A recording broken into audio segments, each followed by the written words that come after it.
بعد ما جت في جسم لعيب انبي فرد اليد زي ما احنا ما شايفين مع بعض واداله انذار. يعني حسب هنا المخالفه واداله انذار. طب ما هي ده هنا كمان جت في اليد، جت في جسمه وبعد كده راحت اليد، بس عشان فرد اليد طبعا الانذار صحيح. طب ما دي برضو الانذار كان لازم لعيب الزمالك ياخد انذار في اللعبه دي، لكن هنا الحكم ما طبقش القانون. فطب اول حاله هنشوفها مع بعض هنا خطا على لاعب الزمالك. هنشوف مع بعض كده هتلاقي فيه التحام بالقدم مع لاعب انبي. هنا الحكم حسب المخالفه وقرار الحكم قرار صحيح. نروح للحاله اللي بعديها. هنا برضو خطا على لاعب الزمالك. هنشوف مع بعض هتلاقي فيه التحام بالقدم مع قدم لعيب انبي. برضو هنا الحكم حسب المخالفه وقرار الحكم قرار صحيح. نروح للحاله اللي بعديها. هنا خطا على لاعب انبي. هنشوف مع بعض كده هتلاقي فيه التحام مع لعيب الزمالك. هنا برضو الحكم حسب المخالفه وقرار الحكم قرار صحيح.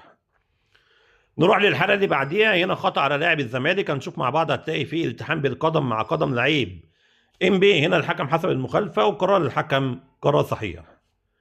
نروح للحاله اللي بعديها وهو الهدف اللي اتلغى لفريق انبي. ونشوف مع بعض لحظه لعب الكوره. هتلاقي اللاعب بتاع انبي سابق كل مدافعين نادي الزمالك، فطبعا هنا هو الغاء الهدف بدايه التسلل قرار صحيح من حكم الرايه. نروح للحاله اللي بعديها. هنا لعيب الزمالك كان بيطلب بضربه جزاء. لما نشوف مع بعض كده مين هنا لعب الكوره. الزاويه دي مش هتوضح لك لعيب الزمالك لعب الكوره ولا ما لعبهاش، او لعيب انبي لعب الكوره ولا ما لعبهاش، لكن بعد لعب الكوره هتلاقي ما فيش اي التحام يستاهل انه يبقى فيه ضربه جزاء. زي ما احنا شايفين مع بعض هنا لعيب الزمالك وقع لوحده، فطبعا هنا ما فيش ضربه جزاء واكد عليها كمان حكم الفار. نروح للحاله اللي بعديها، والحاله دي مهمه جدا. لما نشوف مع بعض كده بص، الحكم اول حاجه ان هو قريب جدا من اللعبه وشايفها، ومفيش اي حاجه قدام الحكم تخليه ما يشوفش اللعبه ديت. لما نشوف مع بعض بقى هتلاقي لعيب الزمالك رايح باليد ولعب الكره متعمد، والحكم شايفها، والحكم حسب المخالفه. يعني طالما الحكم كمان شايفها وحسب المخالفه لازم يديله انذار. التعمد موجود هنا، اللاعب ما لعبش على الكوره بدماغه ولا اي حاجه او جت غصب عنه، ده هو رايح وفارد اليد وخد الكوره بيها. حسبت المخالفه اديله انذار، ده القانون.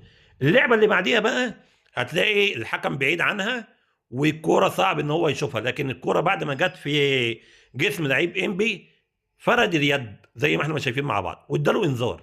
يعني حسب هنا المخالفه واداله انذار. طب ما هي ده هنا كمان جت في اليد، جت في جسمه وبعد كده راحت اليد، بس عشان فرد اليد طبعا الانذار صحيح. طب ما دي برضو الانذار كان لازم لعيب الزمالك ياخد انذار في اللعبه دي، لكن هنا الحكم ما طبقش القانون، فطبعا هنا قرار الحكم انه ما يديش لعيب الزمالك انذار قرار خطا. نروح للحلقه اللي بعديها.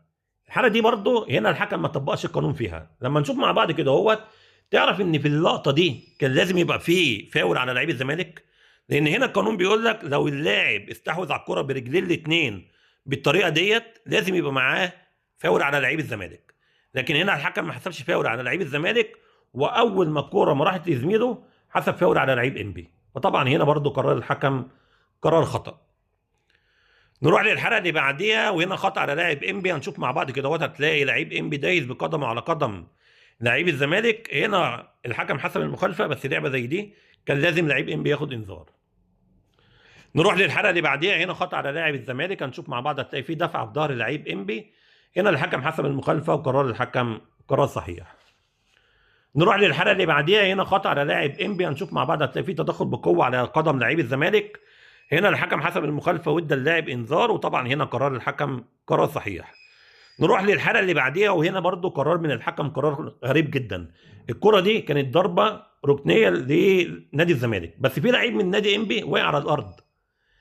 الحكم مشى اللعب، يعني خلى لعيب الزمالك يلعب الركنيه وما اطمنش على اللاعب.